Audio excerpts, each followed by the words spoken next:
안녕하세요. 로우코드 하는 남자 로코남입니다. 오늘은 구독자께서 요청 주신 매장 관리 앱을 개발해 보도록 하겠습니다. 그럼 강의 시작하도록 하겠습니다. 먼저 쉐어포인트 리스트를 만들게요. 쉐어포인트 리스트에는 매장명, NR, 타겟, 달성률, 입점 수, 그리고 기타 메모, 판매 일자 이렇게 지정을 했습니다. 파워 앱스에 들어가서 앱을 하나 만들고요. 갤러리를 추가를 할게요. 데이터를 연결 안 했으니까 연결하도록 할게요. 쉐어포인트를 연결을 했습니다. 이제 각 항목의 아이템을 추가해야겠죠. 레이블을 넣고요. 제목이 먼저 들어갔고 순서대로 하나씩 들어가야겠죠. 제목, 그 다음에는 매출. 기본 강의에서 제가 말씀드렸는데 쉐어포인트 리스트의 칼럼명은 영어로 써주세요. 한글로 쓰면 나중에 컬렉션으로 불러올 때 오류가 나는 경우가 있어서 저는 그래서 항상 영어로 쓰고 있습니다. 그리고 보시면 여기 텍스트고 숫자, 숫자, 숫자, 숫자, 그리고 긴 텍스트, 그리고 날짜예요. 데이터 형태에 대해서도 봐주시면 좋을 것 같아요. 숫자는 조금 크니까 글씨를 좀 줄여볼게요. 여기도 타겟이죠. 여기는 달성률, 입점 수가 있죠. 스토어 수, 크기를 조금 더 변경을 해볼게요. 그 다음에 얘가 지금 텍스트가 이쁘게 나오지가 않죠. 텍스트 변환을 해줄게요. 샵, 샵 이렇게 해주시면 세 자릿수로 이렇게 표시가 됩니다. 여기도 마찬가지로 텍스트 형식을 지정을 할게요. 샵, 샵 해서 지정을 해주시고요. 여기는 곱하기 100 그리고 and 퍼센테이지를 적어줄게요. 그러면 퍼센테이지가 나오죠. 여기까지 정리가 됐죠. 그 다음에 이게 너무 크니까 좀 줄일게요. 전체적으로 볼 수 있게. 위로 좀 올리고요. 위에 레이블들을 추가해서 이 항목을 표시를 할게요. 레이블을 추가하고 붙이고요. 크기를 똑같이 맞춰요. 그리고 매장명 색깔도 좀 다르게 해볼까요? 파란색으로 하고 흰색으로 표시를 해볼게요. 그 다음에 가운데 정렬하고요. 하나하나 이렇게 붙여 넣을게요. 크기는 위에 맞춰서 알아서 바꾸시면 되고요. 저희가 실적을 일반적으로 월별로 보잖아요. 그래서 드랍다운을 두 개를 추가를 할게요. 드랍다운 하나 넣고요. 하나 더 붙여 넣을게요. 그래서 여기는 어떻게 넣을 거냐면 distinct 매장 관리에서 year sales 데이터를 가져올 겁니다. 그러면 지금 24년 데이터밖에 없어서 24년밖에 안 나오는데 여기에 23년이나 25년이 추가가 되면 이 테이블에도 추가가 될 거예요. 그 다음에 월 같은 경우는 고정값이니까 하드코딩으로 넣어주세요. 그러면 1부터 12까지 이렇게 나오죠. 그 다음에 디폴트 값을 우리가 지정해 주는 게 좋아요. 오늘 값을 넣으면 좋겠죠. year, today 이렇게 지정을 할게요. 마찬가지로 month도 디폴트 값을 지정을 해줄게요. 보통 오늘 값을 보잖아요. 아니면 전월을 보던가. 오늘 것만 보시면 month, today로 넣어주시면 되고요. 전월 걸로 보면 여기에 마이너스 1을 하면 되겠죠. 저는 오늘 걸로 볼게요. 24년 9월에 데이터가 이렇게 보여지는 거죠. 이걸 어떻게 할 거냐면 여기에 변수를 걸 거예요. 이 드랍다운이 변경될 때마다 변수 값이 바뀌게 할 거예요. 전역 변수를 쓸 건데요. 왜 전역 변수를 쓰냐면 시작할 때 해당 전역 변수가 동작을 하게 만들 거예요. 그래야 처음 앱을 시작할 때 해당 월의 값을 가져올 수 있겠죠. 앱의 onStart 속성은 지역 변수를 사용할 수 없어요. 그래서 저는 전역 변수를 쓸 겁니다. start date라고 적어주고요. start date는 갤러리 1의 selected 값 그리고 갤러리 2의 selected 값 그리고 1일 이게 start date고요. 그 다음에 end date가 또 있어야겠죠. end date는 이거를 그대로 복사를 하세요. 복사를 하시고 once에 플러스 1을 하고 2를 0으로 만드시면 end date가 동작을 합니다. 이 수식을 월에도 같이 적용을 해야겠죠. 월이 변경될 때도 동작이 되게 할 거예요. 그래서 onChange 속성에 똑같이 붙여 넣고요. 9월로 한번 바꿔볼게요. 그러면 스타트 데이트는 9월 1일이고 엔드 데이트가 9월 30일 말일자로 바뀌죠. 이제 적용이 됐습니다. 그러면 여기에 필터를 걸 거예요. 매출 처리라고 잘못됐네요. 이게 좀 오류가 있더라고요. 이런 뭐 마이너한 오류가 있으니까 당황하지 마시고 수정하시면 돼요. 자, 이 매장 관리에 필터를 걸도록 하겠습니다. 세일즈 데이트죠. 데이트가 크거나 같다. 어떤 거보다 스타트 데이트보다 크거나 같고 세일즈 데이트가 작거나 같다. 엔드 데이트보다 작거나 같은 경우만 보여주세요라고 하면 해당 월의 데이터만 이렇게 보여줄 거예요. 갤러리와 폼을 활용한 데이터 입력 수정 기능을 활용을 할 거예요. 버튼 하나 만들고요. 끝에다가 놓고 얘는 옆으로 좀 밀어 놓을게요. 입력이라고 적을게요. 그리고 버튼을 누르면 폼이 떠야겠죠. 폼을 하나 추가를 할게요. 삽입에 편집할 양식을 클릭하고요. 매장 관리를 클릭합니다. 투명해서 잘 안 보이니까 뒷배경 하얗게 만들고, 다음에 조금 양이 많으니까 레이아웃을 가로로 바꿀게요. 그럼 좀 줄어들겠죠. 크기를 조금 더 키우고요. 첨부 파일은 필요 없으니까 지우고, 필요하면 넣으시면 돼요. 저는 필요가 없어서 지웠고요. 디폴트 모드가 있죠. 지금 에딧이에요. 에딧이 0이죠. 0. 그래서 수정을 할 때는 0, 그리고 new로 바꿔볼게요. new인 경우, 즉 새로 만들기는 1이에요. 이 값을 기억해 주시고요. 입력에 제가 변수를 적용을 할 건데 폼모드라는 변수를 넣을 거예요. 아까 새로 만들기가 1이었죠? 폼모드를 1로 지정을 하고, 이 폼모드 값을 디폴트 모드 값에 넣으면 1이 되면서 new가 되겠죠. 한번 눌러볼게요. 그러면 1이 됐어요. 그래서 new가 됩니다. 그리고 아래로 내리고 여기 에딧 버튼도 하나 만들게요. 입점수 옆에다가 공간이 조금 있으니까 삽입을 하나 해보도록 하겠습니다. 아무거나 추가하고요. 우측에서 에딧 아이콘으로 변경을 하고 여기 한번 넣어볼게요. 여기에 변수를 적용해야겠죠. 폼 모드가 얘는 0이죠. 그러면 에딧 모드가 될 거예요. 근데 아무것도 안 뜨죠. 에딧 모드인데 이게 왜 그러냐면 값이 지정이 안 돼서 그래요. 아이템에. 이 갤러리 값을 아이템으로 지정을 해줘야 돼요. 폼을 클릭하고 아이템에 들어가셔서 갤러리 1 셀렉티드 값을 넣어주시면 에딧 모드인 경우는 해당 값이 나오죠. 그리고 뉴 모드면 다 지워지죠. 이렇게 적용을 하시면 돼요. 메모는 조금 길게 들어갈 수 있으니까 바꿔볼까요? 여러 줄로 한번 바꿔볼게요. 여러 줄로. 칸을 더 늘려서 더 많은 내용을 넣을 수 있게 할게요. 그리고 날짜도 있고 입점수, 그 다음에 비율, 숫자 이렇게 들어가요. 근데 여기 보시면 숫자가 우리는 일반적으로 60%, 80% 뭐 이런 식으로 넣었는데 지금 소수점으로 나와요. 이게 백분율로 인식돼서 소수점으로 나오니까 이거를 보이는 거를 이제 곱하기 100으로 하고요. 디폴트 곱하기 100. 읽기 모드니까 편집을 좀 할게요. 속성 잠금 해제하고 곱하기 100을 넣어줄게요. 그리고 숫자만 넣게 하고요. 지금 제가 앱을 제작을 하다가 오류가 생겨서 다시 만들었어요. 그래서 양식이 조금 다른데 이해해 주셨으면 좋겠습니다. 자, 이제 다시 진행해 볼게요.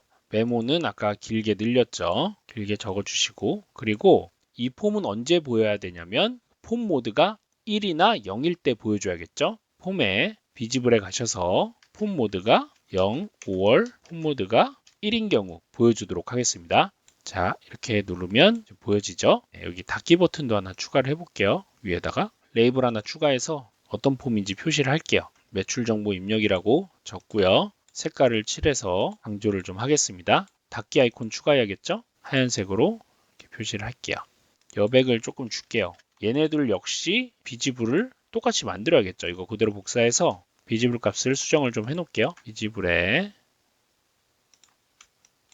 이렇게 수정을 할게요. 그리고 이 X 버튼을 누르면 업데이트 컨텍스트 폼 모드가 5가 되게 하겠습니다. 생뚱맞은 번호가 되니까 아예 지워지죠. 다시 누르고요. 꺼지고요. 그 다음에 이제 여기에 버튼 하나 추가해야겠죠. 추가해서 서브밋 폼을 해야 돼요. 저장하기라고 누르겠습니다. 저장하기 투명하게 하고요. 글씨색 지정을 하고 테두리는 얇게 파란색으로 이렇게 표시를 할게요. 테두리 반지름은 5로 해서 저장하기 버튼을 만들었죠. 저장하기 버튼을 누르면 이 폼이 전송이 돼야겠죠. 온셀렉트 속성에 들어가셔서 서브밋 폼을 합니다. 폼 1을 넣어줄게요. 그리고 업데이트 컨텍스트 폼 모드가 5가 되게 하겠습니다. 그러면 이 화면도 안 보이겠죠. 저장이 되면서 누르고요. 얘도 역시 비집을 들어가셔서 넣으시면 돼요. 아니면 이거 귀찮으면 이 안에 넣으셔도 돼요. 복사해서 이 안에다가 넣으면 자, 잠금 해제 이거 추가하죠. 그다음에 얘를 늘리잖아요. 이 하단에 놓으면 비지블을 따로 설정을 안 해도 알아서 지워져요. 폼 안에 속해 있기 때문에 비지블을 true로 바꿔줄게요. true인데 X를 누르면 사라져요. 그쵸? 뭐 이렇게 하셔도 돼요. 저는 그냥 밖에다가 넣을게요. 여기까지 수정 다시 해야겠네요. 아까 이제 수정했던 거 다시 수정을 해줘야 돼요. 얘 아까 곱하기 100을 했었죠. 그리고 여기서 중요한 게 저장할 때예요. 업데이트 속성이 있거든요. 어떤 데이터를 저장하냐인데 이 값이잖아요. 나누기 100을 해줘야 돼요. 그래야 동일한 숫자가 들어가겠죠. 스토어는 냅둬도 되고 이거는 여러 줄로 그래서 매출, 타겟, 목표, 달성률, 점수 적어주시고 날짜라고 정해줄게요. 여기까지 정리가 됐습니다. 데이터를 넣고 수정하고 할 수 있어요. 삭제 기능도 한번 해볼까요? 이렇게 에딧 들어갔을 때 여기 삭제할 수 있는 기능도 한번 추가를 해볼게요. 아이콘 아무거나 하나 넣고요. 여기 위에다가 삭제 버튼을 하나 만들어 볼까요? 휴지통 모양으로 변경을 하고요. 잘못 누르면 안 되니까 저 밑으로 보내버릴게요. 빨간색으로. 지난 시간에도 말씀드렸지만 이 삭제 같은 경우는 저는 항상 팝업을 띄워요. 근데 오늘 시간이 없어서 바로 여기서 삭제되는 기능으로 한번 해볼게요. 리무브 매장 관리에 갤러리 원 셀렉티드 값이겠죠? 얘도 마찬가지로 비집을 변경해 주고요. 그러면 새로 만들고 수정하고 삭제하는 기능까지 구현이 됐어요. 그 다음에 이제 요청 주신 게 뭐냐면요. 이 정보들을 메일을 보내야 돼요. 근데 우리가 메일을 보낼 때 우리가 이 테이블을 그대로 보낼 수도 있지만 필요한 항목들을 계산을 해서 보내야 되는 경우가 있어요. 그 기능을 구현해 보도록 하겠습니다. 제가 지금 샘플로 하나 만들어 놨어요. 이게 뭐냐면 HTML 텍스트인데 여기 위에다가 하나 더 만들어 볼게요. 삽입하고 표시에 HTML 텍스트라고 있어요. 이거 눌러 주시고 여기에 HTML 텍스트를 입력하시면 이대로 나옵니다. HTML 텍스트 보시면 지금 이런 식으로 제가 저장을 했는데 먼저 이 갤러리 값을 가져와서 월 매출 현황이라고 표시했죠. 여기 그대로 한번 입력을 한번 해볼게요. 드랍다운 1 값에 년, 드랍다운 1-1 값에 월 매출 현황이라고 표시를 했죠. 드랍다운 셀렉티드 밸류에 년, 드랍다운 셀렉티드 밸류에 월 매출 현황이라고 해서 다운표를 누르면 2024년 5월 매출 현황이라고 뜨죠. 여기 스페이스를 하나 눌러서 공간을 좀 둘게요. 그리고 그 다음에 또 써야 되는 게 뭐냐면 총 매출액이 필요할 것 같아요. 총 매출액이라고 하면 헷갈릴 수 있으니까 합계라고 할게요. 매출 합계라고 적을게요. 근데 이제 여기다 엔터를 쳐서 밑으로 내려도 안 내려가요. 이럴 때는 꺽쇠 사이에 BR이라는 이 글자를 넣어서 한 칸 띄게 만들 수가 있거든요. 매출 합계는 전체를 보여줄 게 아니라 내가 이 월별로 솔팅을 했는데 이 솔팅된 값의 합계가 나오면 되겠죠. 매출 합계를 계산을 해볼게요. 매출 합계 또 AND 쓰시고요. sum 갤러리 1에 all items에 NR을 다 더하면 매출 합계가 나오겠죠. 자, 지금 제가 sum에 대문자로 써서 그런데 이렇게 줄이면 매출 합계가 나와요. 이 땡땡에서 한 칸 더 띄게요. 텍스트로 변경을 해줄게요. 이렇게 하면 매출 합계가 예쁘게 나오죠. 그 다음에 이제 테이블을 넣을 건데요. 이 테이블을 어떻게 만드냐면 일단 인터넷에 들어가세요. HTML을 잘 모르면 만들기가 쉽지 않아요. 인터넷에 HTML 편집기를 쓰시고요. 아무거나 쓰셔도 돼요. 뭐 요즘 좋은 게 많으니까 이거 하나 눌러볼게요. 그리고 여기 이제 삽입을 해서 5개짜리 테이블 하나 만들어 볼게요. 여기다가 매장, 매출, 목표, 달성률, 입점 수 이렇게 적어 볼게요. 그리고 이 색깔도 좀 바꾸고요. 셀 속성의 색깔을 한번 바꿔 볼게요. 배경색 이렇게 바꾸고 글자 색도 이렇게 바꿀 수가 있죠. 잘 안 보이니까 그냥 검은색으로 할게요. 이 꺽쇠를 클릭하면 코드가 보이죠. 이 코드를 복사를 할 건데 파워앱스에서는 이 쌍따옴표를 다 따옴표로 바꿔줘야 돼요. 왜냐하면 우리가 텍스트를 인식할 때 쌍따옴표를 쓰는데 그거랑 헷갈리기 때문에 이거를 다 바꿔주시면 돼요. 여기 이제 보시면 테이블 붙어 있죠. 마지막 이 테이블까지 복사를 해서 제가 개인적으로 추천드리는 방법은 워드에 이렇게 들어가셔서 붙여 넣고 바꾸기 기능이 있죠. 바꾸기 기능을 눌러서 이 쌍따옴표를 다 따옴표로 바꿔주세요. 모두 바꾸기 됐죠? 그리고 이거를 그대로 복사를 한번 해보세요. 여기다가 이제 그대로 붙여 넣으시면 돼요. 콤마하고 따옴표 넣고 그 다음에 마지막에 또 따옴표를 하면 이런 식으로 테이블 형태가 나오죠. 근데 이 테이블에서 우리가 다 필요한 게 아니니까 불필요한 것들을 좀 지워줘야 돼요. 지금 이 중에 이제 저는 필요 없는 부분은 다 지울 거예요. T 바디나 사이즈를 지정한 이런 부분은 좀 지울 건데 여기 보시면 백그라운드 컬러 같은 경우는 복사해서 이제 스타일을 이 첫 줄에다가만 적용하면 되니까 백그라운드 컬러를 여기다가 넣을 거예요. 나머지는 싹 지워버릴 겁니다. 그렇게 해서 일단 최초로 붙여 넣으면 지금 여기 보이는 이런 식의 테이블 형태가 나오겠죠? 그리고 이제 중간에 이런 불필요한 수식들을 싹 지웠어요. 다 지우면 이렇게 정리가 돼요. 그래서 요거를 그대로 한번 복사를 해볼게요. 여기서 여기까지 먼저 복사를 하고요. 다시 이제 붙여 넣을게요. 불필요한 부분 정리해서. 이거는 좀 테스트를 해보셔야 돼요. 좀 헷갈릴 수가 있으니까 테스트를 해보시고요. 자, 이렇게 지금 나왔죠? 지금 여기까지 나왔는데 그 다음에는 이제 위에 있는 데이터들을 가져와야겠죠? 어떻게 갖고 올 거냐면 concate이라는 함수를 쓸 거예요. concate이 이제 데이터를 합쳐주는 기능을 하죠. and 쓰고요. concat 갤러리 1에 all item이죠. 이제 식이 들어가는데 이 식을 어떻게 넣을 거냐면요. and 이 위에 값을 가져올 거예요. 이렇게 이 td 값, 이 hen 값을 가져올 건데 hen 값에 쪽에 콤마를 치고요. 양쪽에 쌍따옴표를 치고요. 그 다음에 end 제목이죠. 제목 그리고 end 다시 이제 닫아주고요. 그리고 다시 여기 쌍따옴표 또 넣어주고요. 쌍따옴표 닫고 가로를 닫으면 지금 이렇게 매장명이 나오죠. 요거를 이제 그대로 복사를 하는 거예요. 그 다음 값은 요거를 또 복사를 해서 제목이 아니라 nr을 넣고 요거를 또 복사를 하고 타겟이 들어가고 입점수가 들어가죠. 지금 이게 밀리는 게 지금 시작을 했는데 안 닿아서 그래서 요거 하나 복사를 해서 가로 전에 하나 더 붙여 놓을게요. 그럼 제대로 나오죠. 그 다음에 하나 더 들어가야겠죠.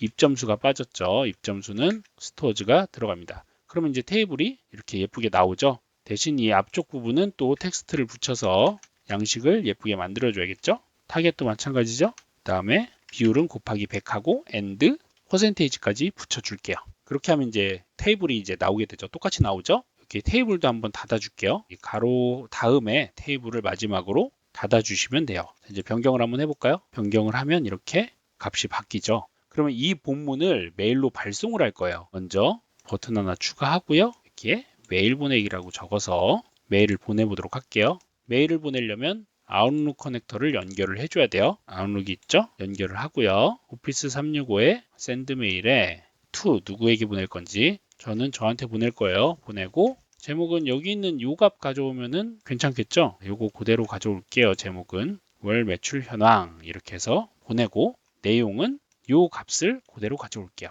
HTML 텍스트를 그대로 가져오고 HTML 텍스트 이렇게 보내고요. 마지막으로 is HTML을 true 값으로 보내야 HTML이 적용이 됩니다. 이렇게 해서 메일 한번 보내볼까요? 전송을 누르면 이제 저한테 이 메일이 갈 거예요. 자, 5월 매출 현황이라고 해서 이렇게 테이블 형태로 전송이 됐죠. 지금 제가 넓이를 100으로 지정했더니 이렇게 지금 크게 나오는데 이 넓이를 그냥 숫자로 지정하시면 돼요. 500, 뭐 이 정도 한번 줘볼까요?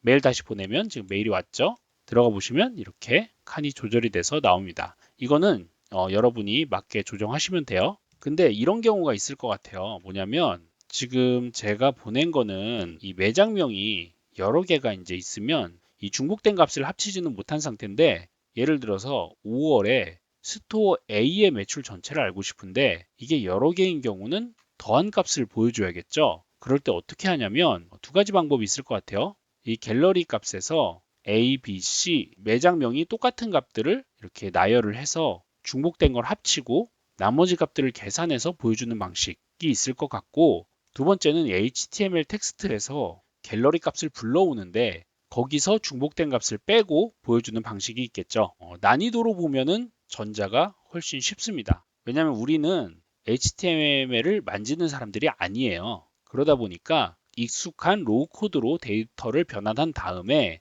HTML 형태로 변환해서 보내는 게 훨씬 난이도가 쉽습니다. 그래서 그렇게 좀 진행을 할게요. 갤러리를 하나 추가를 할게요. 레이아웃에 빈 세로 갤러리 하나 추가를 하고 일단 기본적으로 이 매장 관리죠. 매장 관리인데 이 중복된 값을 뺄 거예요. 헷갈리니까 색깔 좀 다른 걸로 좀 표시를 해보고 여기서 distinct를 쓸 건데 아까 복사한 값을 그대로 넣고 제목을 넣으면 중복된 값이 지워지고 표시가 됩니다. 그러면 여기 같은 경우는 스토어 A, C만 나오겠죠. 이걸 이제 바꿔보면 B만 있는 날은 B만 나오죠. B랑 C만 있는 날은 B와 C만 나옵니다. 그 다음은 이 합계를 구할 건데 레이블을 복사를 하고 붙여 넣고요. 여기서 썸을 하셔야 돼요. 썸 필터를 하셔서 여기 이제 보이는 값이 있죠. 요걸 또 복사를 할게요. 필터를 하고 썸으로 어떤 걸 할 거냐면 nr을 합칠 거예요. 그러면 600에 400이니까 1000 맞죠? 또 모양도 이렇게 바꿔줄게요. 이렇게 되면 이제 전체 합계가 나오는데 우리가 알고 싶은 건 B잖아요. 그쵸? 필터를 걸 때 하나 더 추가를 해서 제목이 thisItem.value인 값을 발라내라 라고 하면 이런 식으로 나오겠죠. 9월달을 하나 추가를 해볼게요. 얘가 제일 먼저 떠야 되는데 얘네들은 이제 제일 뒤로 한번 보내볼게요. 순서 맨 뒤로 일단 보내고요. 이 날짜는 뉴 모드면은 오늘 날짜로 넣게 할게요. 만약 풋 모드가 1이면 1이 뉴였죠. 뉴고 아닌 경우 페런트 디폴트 값을 가져와라 라고 하면 오늘 날짜를 가져오죠. 스토어 B에다가 제가 한번 추가를 해볼게요. 스토어 B에 매출 300만 원에 목표는 500만 원 이렇게 적용하고 입점수는 뭐 10개라고 할게요. 이번 달 신규 추가됨 이렇게 저장을 한번 해볼게요. 여기서 이제 보시면 스토어 B가 900만 원이죠. 그쵸? 그리고 C는 400만 원이에요. 이렇게 해서 각 스토어별 월별 매출액을 계산할 수가 있게 됐습니다. 마찬가지로 이제 나머지도 똑같이 입력하면 되겠죠. 자, 얘가 지금 제일 앞에 있다 보니까 순서 맨 뒤로 다시 보내고요. 그럼 얘가 이제 클릭이 되겠죠. 복사해서 옆에 넣으시면 얘가 이제 타겟이 되겠죠. 전체 금액이 나오고 이 값은 4-1 값에서 나누기 4-2를 할게요. 그러면 숫자가 나오겠죠. 그리고 곱하기 100을 하면 되겠죠. 너무 많으니까 소수점 첫째 자리까지만 보여주게 이렇게 표시를 할게요. 입점 수도 한번 더 해보도록 하겠습니다. 입점 수는 스토어죠. 이렇게 적용이 됐죠. 여기 보시면 지금 위임 문제가 발생을 해요. 이게 썸에서 발생하고 있거든요. 썸이 위임 문제 해결 가능한 함수가 아니에요. 그래서 지금 이런 문제가 발생을 하는데 개인적으로 이거는 큰 문제가 안 된다라고 봐요. 왜냐하면 데이터가 그렇게 많지 않을 거예요. 월별로 되기 때문에 큰 문제가 안 되긴 할 텐데 이걸 이제 안 보고 싶으면 어떻게 해야 되냐면 컬렉션을 만들어서 필터를 채우고 그 필터 안에 썸을 넣어서 계산하는 방법이 있습니다. 만약에 매일 취합되는 이 매장의 수가 2,000개가 넘어서 금액이 커지게 되면은 그건 또 다른 방법을 또 취해야 돼요. 예를 들어서 매장별로 솔팅을 해서 본다든지 위임 가능한 함수로 해결이 안 되는 분야는 데이터벌스를 쓰셔야 됩니다. 우선은 저는 이렇게 좀 적용을 할게요. 이제 메일을 또 보내야 되잖아요. 이런 양식으로 메일을 보내야 되는데 요걸 이제 그대로 붙여 넣으면 돼요. 복사를 해볼게요. 그리고 갤러리 투저 얘는 갤러리 2를 넣을 건데 이제 매출합계는 지우고요. 테이블만 좀 보여줄게요. 여기도 이제 2가 되겠죠? 여기 이제 제목이랑 각각 데이터들이 들어가는데 이때 어떻게 넣을 거냐면 이 레이블 값을 그대로 넣으시면 돼요. 레이블 점 그리고 여기도 마찬가지로 레이블 2 점 텍스트 얘는 이제 그대로 해도 되겠네요. 얘가 3이죠. 스토어는 4죠. 그리고 제목은 없고 밸류 값이 있죠. 이제 이렇게 적용을 하면 지금 보시면 이 표를 그대로 구현을 해주죠. 그래서 이 메일 보내기 값에 HTML 텍스트 값을 이걸로 변경을 해주세요. 지금 9월달 같은 경우는 B가 2개잖아요. 매출이. 이렇게 합쳐진 데이터가 필요한 경우 메일 보내기를 누르면요. 테이블이 이렇게 합쳐진 채로 보여집니다. 어떤 데이터를 보여줄지에 따라서 해당되는 HTML 테이블 형태를 만들어서 그걸 공유하시면 돼요. 합계는 각각의 수식을 통해서 계산할 수가 있으니까 이런 식으로 적용해서 보여주시면 될 것 같아요. 그리고 아까 제가 전역 변수를 걸면서 앱을 실행할 때 값을 지정하겠다라고 했는데 아직 저장을 안 했죠. 그래서 그거까지만 하고 마무리 짓도록 하겠습니다. onChange 속성에 있는 값을 복사를 하고요. 그 다음에 onStart 속성에 그대로 붙여 넣으세요. 그럼 앱이 실행될 때 변수가 적용이 되겠죠. 여기 디폴트 값을 다 지정을 해놨기 때문에 앱 실행되면 아마 바로 보여질 거예요. 이거 불필요한 것들은 다 숨길게요. 왜냐면 이건 안 보여줘도 상관이 없기 때문에 그렇게 해서 이제 데이터를 입력하고 수정하고 또 삭제를 하고 일괄로 매월 정리된 데이터를 솔팅을 해서 메일로 전송하는 기능까지 구현을 해봤습니다. 오늘의 강의는 여기까지고요. 강의 듣느라 고생 많으셨습니다. 감사합니다.